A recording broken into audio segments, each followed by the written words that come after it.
ലബനാനിൽ Hezbollah ഉപയോഗിച്ചിരുന്ന പേജറുകളും വാക്കി ടോക്കികളും പൊട്ടിത്തെറിച്ചതിൻ്റെ നടുക്കത്തിൽ നിന്ന് ലോകം ഇതുവരെ മോചിതരായിട്ടില്ല. നിരവധി പേരാണ് സംഭവത്തിൽ കൊല്ലപ്പെട്ടത്.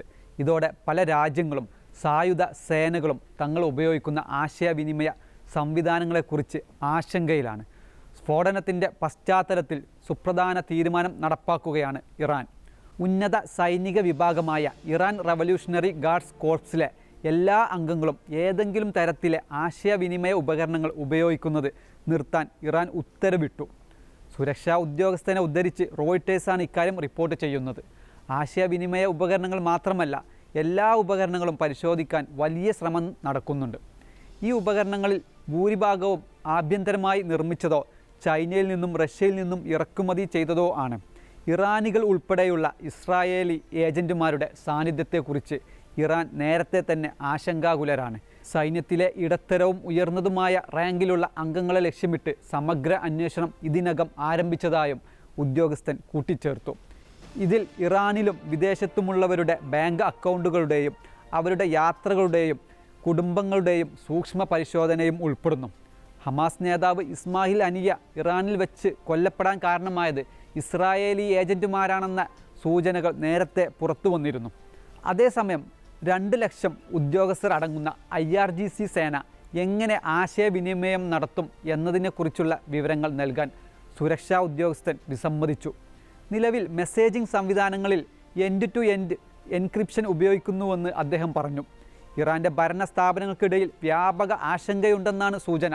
സാങ്കേതിക വിശദാംശങ്ങൾക്കായി IRGC ഉദ്യോഗസ്ഥർ ഹിസ്ബുള്ളയെ സമീപിച്ചിട്ടുണ്ട്.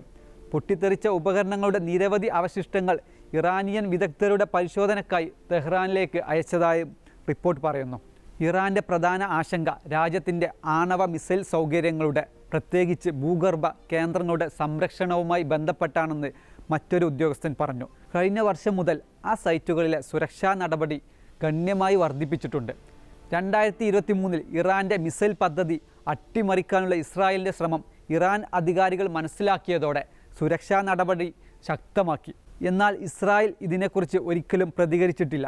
ലബനാനിലെ പേജർ സ്ഫോടനങ്ങൾക്ക് ശേഷം മുൻ അവസ്ഥയേക്കാൾ സുരക്ഷ ഗണ്യമായി വർദ്ധിപ്പിച്ചിട്ടുണ്ടെന്നും ഉദ്യോഗസ്ഥൻ കൂട്ടിച്ചേർത്തു.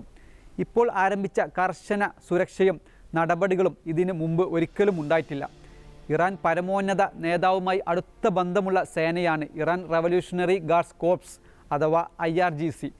1979 ഇസ്ലാമിക വിപ്ലവത്തിനു ശേഷം പൗരോഹിത്യ ഭരണ സംവിധാനത്തെ സംരക്ഷിക്കാനാണ് ഇത് സ്ഥാപിക്കുന്നത്. ഇതിന് കീഴിൽ രാജ്യത്തിൻ്റെ തന്ത്രപ്രധാന ആയുധങ്ങളുടെ മേൽനോട്ടം വഹിക്കുന്ന സ്വന്തം കരസേനയും നാവികസേനയും വ്യോമസേനയും ഉണ്ട്. ഇറാൻ സൈന്യം സുരക്ഷിത ആശയവിനിമയത്തിനായി വാക്കി ടോക്കികൾ ഉൾപ്പെടെ എൻക്രിപ്റ്റ് ചെയ്ത ഉപകരണങ്ങൾ ഉപയോഗിക്കുന്നുണ്ട്. മോഡലുകളും ബ്രാൻഡുകളും വ്യത്യാസപ്പെടാമെങ്കിലും ഇറാനിയൻ സൈനിക ആശയവിനിമയ ഉപകരണങ്ങൾ പലപ്പോഴും ആഭ്യന്തരമായി വികസിപ്പിച്ചതാണ്. 2 പതിറ്റാണ്ടിലേറെയായി ഇറാൻ്റെ സായുധ സേന പേജറുകൾ ഉപയോഗിക്കുന്നത് നിർത്തിയിട്ടുണ്ടെന്ന് സുരക്ഷാ ഉദ്യോഗസ്ഥൻ റോയിട്ടേഴ്സിനോട് പറഞ്ഞു. വിദേശ ഇറക്കുമതിയെ ആശ്രയിക്കുന്നത് ഒഴിവാക്കാൻ ഇറാൻ സ്വന്തം സൈനിക ഗ്രേഡ് റേഡിയോ പ്രക്ഷേപണങ്ങൾ വികസിപ്പിച്ചിട്ടുണ്ട്. പ്രത്യേകിച്ചും ആണവ പരിപാടിയുടെ പേരിൽ ഇറാന് നേരെ പാശ്ചാത്യ ഉപരോധം ഏർപ്പെടുത്തിയതിനാലാണ് ഇതെന്നും ഉദ്യോഗസ്ഥൻ കൂട്ടിച്ചേർത്തു. എന്നാൽ മുൻകാലങ്ങളിൽ ചൈന, റഷ്യ തുടങ്ങിയ രാജ്യങ്ങളിൽ നിന്നും ജപ്പാനിൽ നിന്നു പോലും ഇറാൻ ആശയവിനിമയ ഉപകരണങ്ങൾ ഇറക്കുമതി ചെയ്തിട്ടുണ്ട്. ഇറാനും ഇസ്രായേലും പതിറ്റാണ്ടുകളായി പരസ്പരം പോരടിക്കുകയാണ്. ഗസയിൽ ഇസ്രായേലിൻ്റെ ആക്രമണം തുടരുമ്പോഴും ഇസ്രായേലിലേക്ക് ഇറാൻ മിസൈലുകൾ അയച്ചിരുന്നു.